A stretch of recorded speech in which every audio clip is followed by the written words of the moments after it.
Assalamualaikum warahmatullahi wabarakatuh. Berjumpa kembali pada mata pelajaran administrasi sistem jaringan. Pada kesempatan kali ini kita akan mempelajari bagaimana langkah-langkah untuk melakukan instalasi sistem operasi Linux Debian versi 12. Pada kesempatan kali ini kita akan menggunakan software virtual machine, yaitu VirtualBox.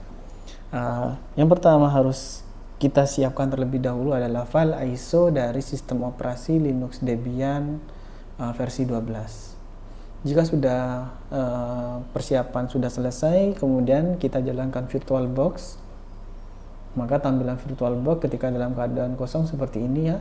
Kemudian kita klik New, kemudian kita beri nama dari virtual machine Linux Debian-nya.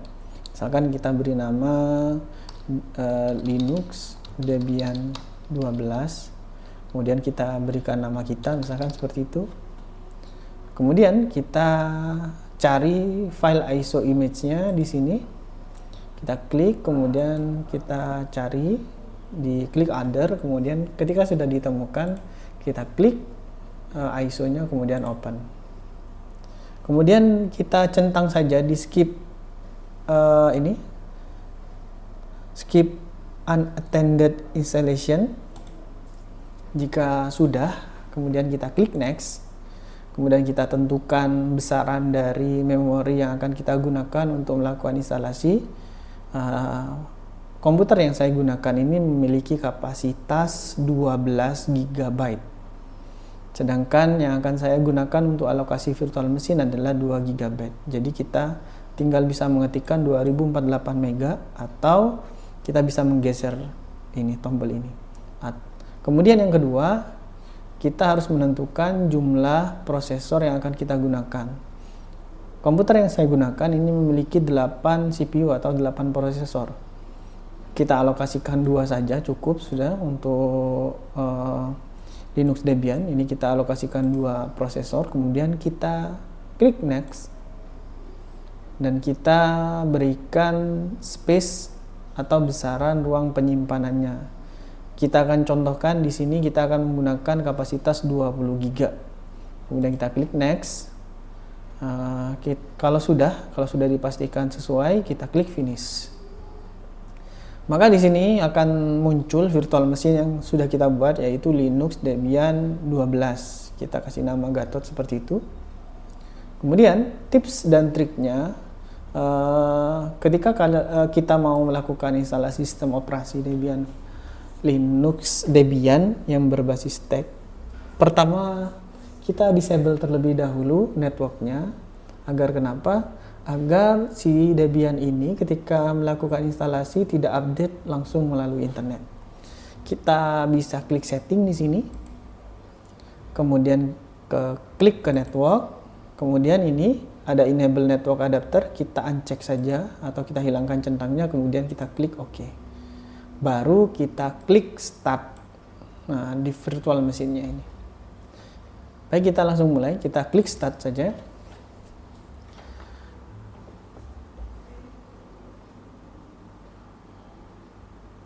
Nah, ini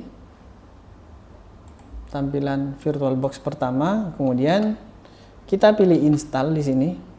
Jadi ada graphical install, kemudian install. Perbedaannya adalah kalau graphical install ini kita akan melakukan instalasi sistem operasi Debian yang berbasis grafik. Sedangkan kita akan melakukan instalasi sistem operasi Linux Debian yang berbasis stack. Kita pilih install saja, kemudian kita enter. Lalu di sini ada pemilihan bahasa, language, select language, pemilihan bahasa bebas. Bisa disesuaikan dengan keinginan kita. Bisa kita menggunakan English atau Indonesia. Kita pilih English saja. Kita pilihnya dengan menekan enter. Kemudian ini adalah pemilihan dari negara. Saya contohkan di sini kita memilih United States.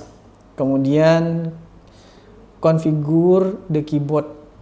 Ini pemilihan dari layout keyboard yang akan kita gunakan. Standar internasional itu kita menggunakan American English ya, seperti tatanan keyboard yang ada di depan kalian. Kita klik enter atau tekan enter. Kita tunggu prosesnya ini sampai ke step berikutnya. Nah, ini muncul karena tadi kita menonaktifkan dari Ethernet card-nya. Berikutnya nanti kita akan aktifkan Ethernet card-nya. Kita pilih no Ethernet card terlebih dahulu.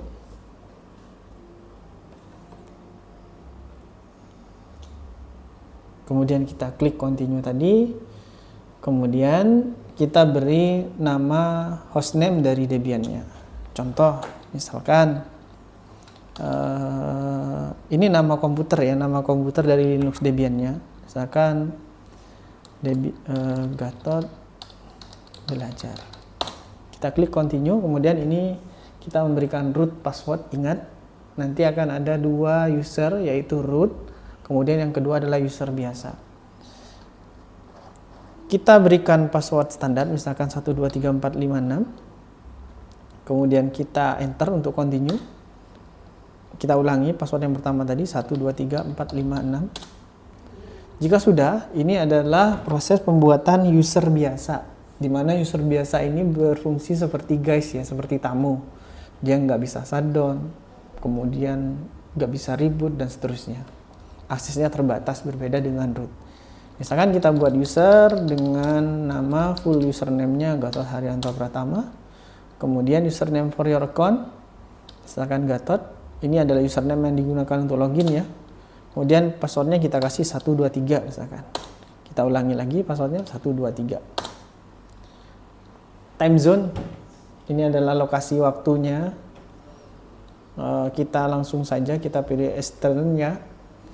Kalau misalkan kita tadi waktu pemilihan bahasa Indonesia itu kita menyesuaikan bahasa Indonesia, maka nanti yang akan tampil di sini adalah pemilihan kota-kota yang ada di Indonesia. Kita enter.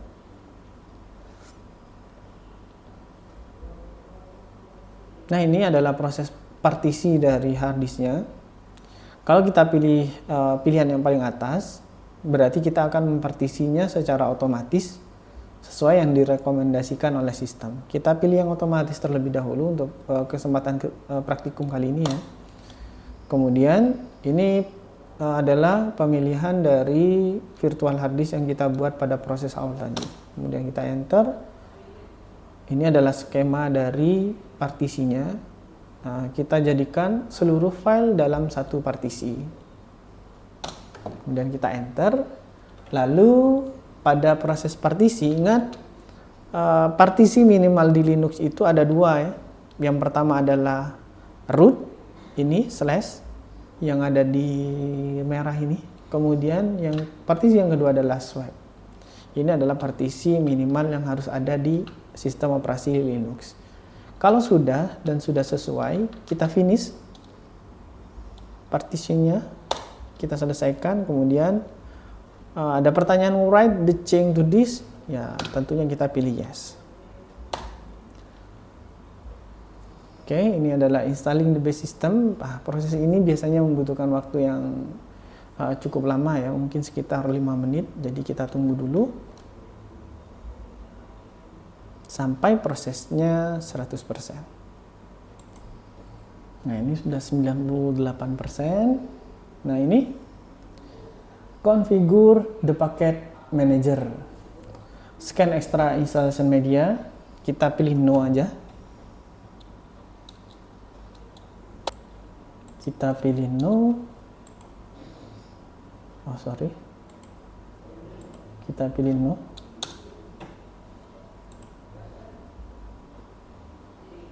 Kemudian jika ada pertanyaan seperti ini, Debian Archive Mirror Country, kita pilih go back saja ya. Jadi tekan tab, kemudian go back. Kemudian dia akan muncul pertanyaan seperti ini. Continue without network mirror. Nanti penjelasan dari network mirror akan ada di penjelasan ketika proses instalasi paket yang ada di Debian. Kita pilih yes di sini. Bisa menggunakan tombol panah kanan dan kiri ya, atau menggunakan tombol tabulasi tab yang ada di sebelah kiri. Kemudian Kita pilih yes, kemudian kita enter.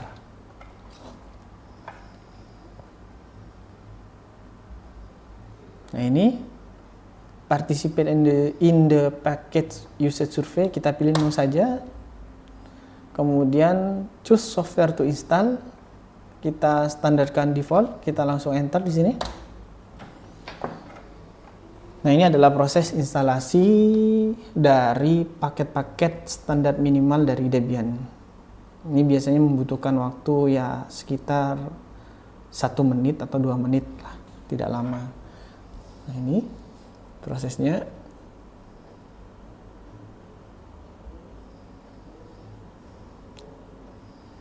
Nah ini ya, ini proses pentingnya karena biasanya kebanyakan ada salah di sini. Jadi ini adalah install group bootloader to your primary drive. Kita pilih yes.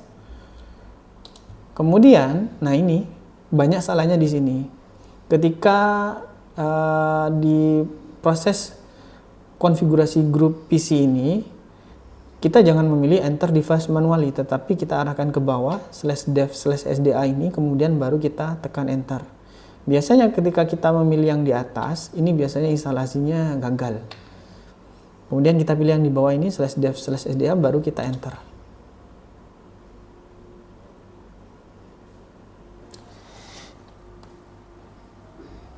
Perlu diingat, tadi kita sudah membuat user. Ada 2 user yang kita buat. User yang pertama itu adalah root, di mana root ini memiliki hak akses penuh terhadap sistem, sedangkan user yang kedua itu adalah Gatot.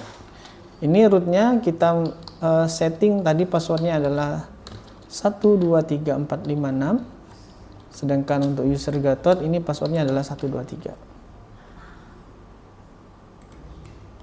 Nah, kemudian kita continue. Nah, ini adalah proses finishing ya. Jadi setelah kita klik continue, maka virtual machine Linux Debian-nya akan restart secara otomatis dan dia akan memulai sistem pertama kali. Nah ini nama hostname-nya Gatot Belajar login. Nah sekarang kita tinggal login. Kita mau login sebagai apa? Sebagai Gatot kah atau sebagai root? Misalkan kita login sebagai Gatot seperti itu. Nah, kita enter, kemudian kita masukkan passwordnya 123. Nah, ini kalau kita login sebagai user, tanda di belakang itu adalah tanda dolar ya, tanda dolar. Ini adalah tanda bahwasanya kita masuk sebagai user biasa atau user tamu. Apakah pertanyaannya bisa untuk men-shutdown? Kita coba ya. Power off. Ya, saya perintah untuk melakukan shutdown di Linux Debian. Nah ini pasti dia akan memunculkan pesan error, yaitu command not found, artinya perintah tidak ditemukan karena perintah power off hanya bisa digunakan oleh root atau user yang selevel dengan root. Untuk keluar dari user Gatot kita bisa menggunakan perintah exit. Coba kita login menggunakan root, user root, passwordnya adalah 123456. Nah ini ketika kita login sebagai root, maka tanda di belakang user ini bukan dolar lagi, tapi dia pagar atau hashtag seperti ini. Sekarang kita akan coba lakukan perintah yang tidak bisa dilakukan oleh user biasa tadi. Kita akan coba dengan power off, kemudian kita enter. Nah, perintahnya berhasil dan virtual machine dari Linux Debian sudah mati atau di shutdown. Nah, ini adalah cara atau langkah-langkah untuk melakukan instalasi sistem operasi Linux Debian yang berbasis teks. Untuk kelanjutannya nanti kita akan belajar bagaimana mengkonfigurasi IP address dan selanjutnya instalasi paket manager. Baik, terima kasih untuk pertemuan kali ini. Semoga bermanfaat. Saya akhiri. Assalamualaikum warahmatullahi wabarakatuh.